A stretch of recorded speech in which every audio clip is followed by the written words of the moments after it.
bienvenidos, congresista Ana María Solórzano y congresista Octavio Salazar. Muchas gracias, Raúl. Vamos a tratar un tema que es importante, sobre todo porque se ha destacado que en este operativo, Camaleón, ha habido un servicio de inteligencia fuerte. Uno inmediatamente tiende a preguntarse, bueno, antes no lo había, ¿qué es lo que pasaba?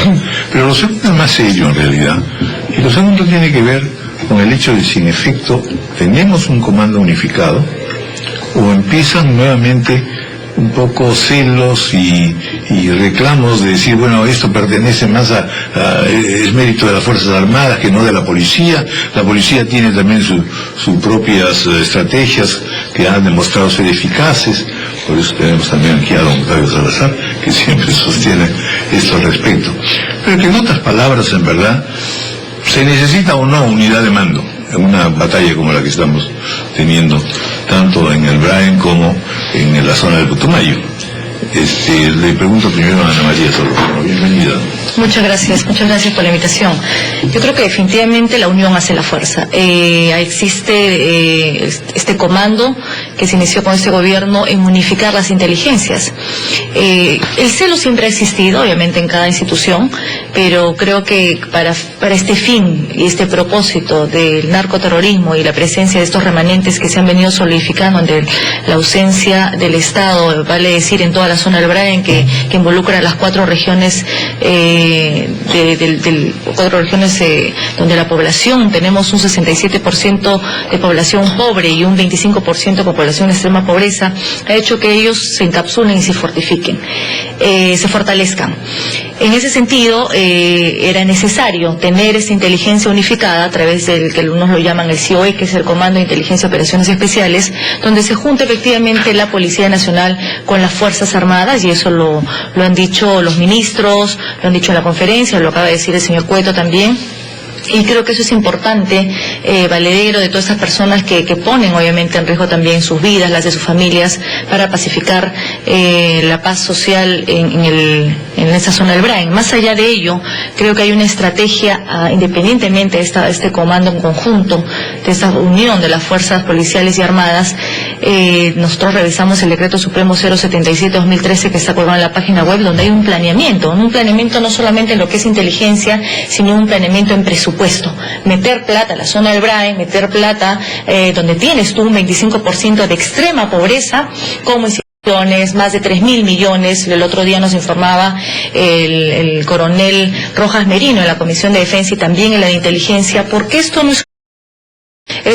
En esto hay detrás un trabajo previo de fortalecimiento del Consejo de Ministros en pleno a través del CODEBRAEN, que es de público conocimiento, este plan desde el 2013 hasta el 2016, con dinero, con presencia del Banco de la Nación, con instituciones que realmente también sean de canales de información para ver cuál es la actividad de todas las personas. Yo creo que hay mucho sector y las personas en extrema pobreza que están en todo caso supeditadas al trabajo de estos terroristas y no tienen otra opción, porque no hay un Estado, obviamente, que les dé esa oportunidad. No solamente por eso, congresista, sino porque el narcotráfico, solo el narcotráfico, para no hablar del terrorismo, que opera justamente junto en esa zona de nuestro país, solo el narcotráfico tiene un poder corruptor y tiene un poder financiero enorme. Totalmente de acuerdo. Por no hablar solamente de la falencia del Estado.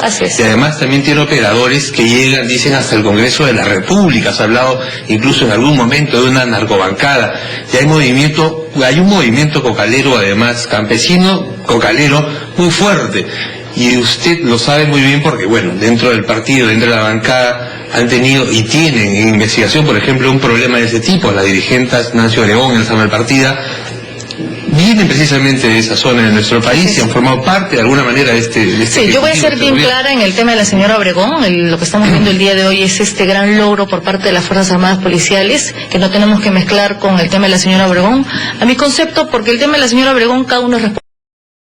Ella ya no pertenece al Partido Nacionalista, sí es responsable, hay un proceso que se juzgará y ella tendrá que responder. Me refiero al movimiento cocalero que ella representaba de alguna manera. No podemos negar. Tenemos que lidiar con eso también. Así es. Este gobierno, ese problema, por supuesto, que involucra a mucha gente. Así es. Campesinos pobres. Así es. Y este gobierno tiene bien clara esa lucha, es por eso que doy referencia a este decreto supremo, el 077-2013, con un planteamiento hasta el 2016, donde están claramente estos 4 ejes: narcoterroristas, obviamente estas bandas criminales a las que tú haces referencia, incluso llegas a lo que es la minería ilegal, y la desigualdad y la pobreza, ¿no? Son 4 ejes principales en todas estas zonas. Congresista Salazar, una de las mayores discrepancias que ha surgido en este operativo que todos celebramos y que a todos nos ha parecido magnífico es la existencia o no de una brigada o comando especial que actúa un poco al margen de las directrices de los ministros, que reporta básicamente directamente al presidente. Se ha escrito, se les llama la Brigada Lobo, que trabajan sin mayor jerarquía y que son un comando especializado. Usted fue el primero, si mal no recuerdo, ayer en hacer alusión a esta brigada especial. Hoy el almirante Cueto Acervida ha dicho tajantemente, eso no es verdad, así no se ha trabajado. Bueno, ¿Qué es la discrepancia? Bueno, ¿no? en primer término, hay que saludar y felicitar a nuestras instituciones por este logro.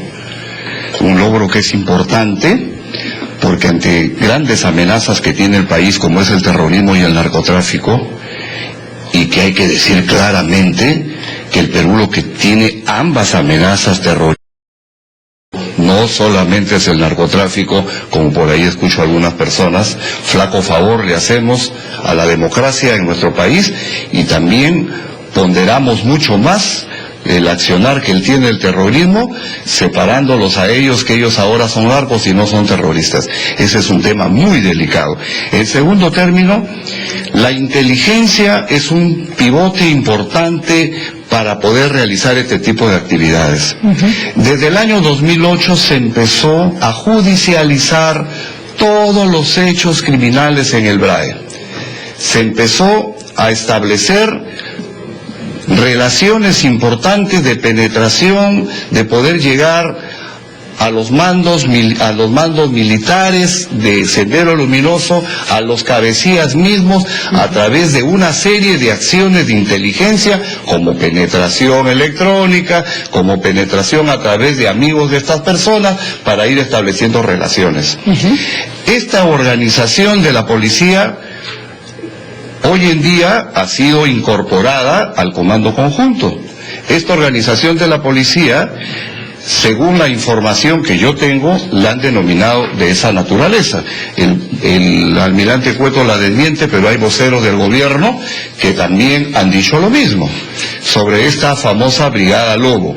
Que la Brigada Lobo se quiera aprovechar en el sentido positivo de que el presidente es el que está detrás, verdaderamente es un riesgo, porque mañana más tarde estas operaciones, unas son de cal y otras son de arena. Hay operaciones exitosas y otras que también a veces nos equivocamos, y podemos poner al presidente pues en un problema grave, bueno, pero, por este tema. Vamos a hacer una pausa y continuamos en el tema. Hay varios aspectos delicados en el asunto.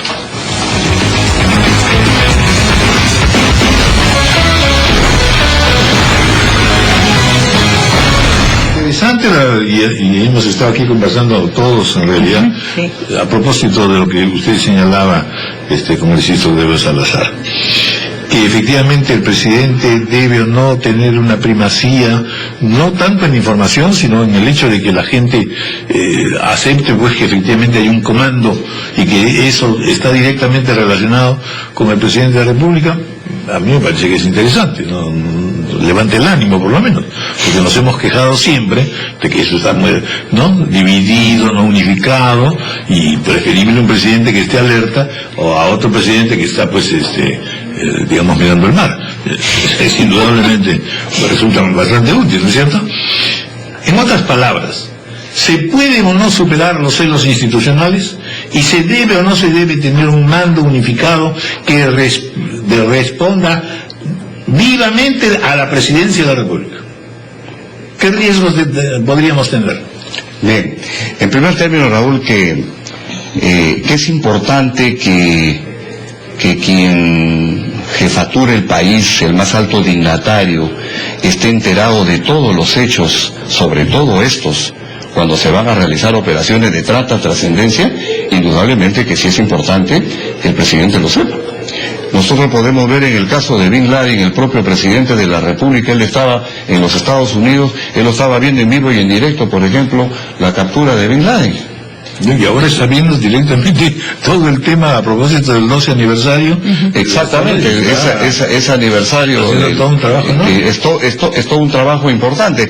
Y sí se requiere indudablemente que sí la presencia del presidente, pero depende cómo esto se enfoque, porque yo he escuchado a algunos voceros del gobierno decir el propio presidente es el que está dirigiendo las operaciones. No, las operaciones las dirigen quienes están en el campo, quienes están en el propio campo de batalla. Napoleón tampoco dirigía las batallas. Pero obviamente estaba dentro del teatro de operaciones. Bueno, pero siempre ¿no? con conocimiento. ¿no? En el teatro de operaciones y con conocimiento, pero aquí el tema delicado es que siempre si se dice de esa manera, mañana más tarde, unas operaciones tienen éxito, otras se pueden errar, se equivocan en las coordenadas. Pero ahí Patricia tenía un argumento imbatible.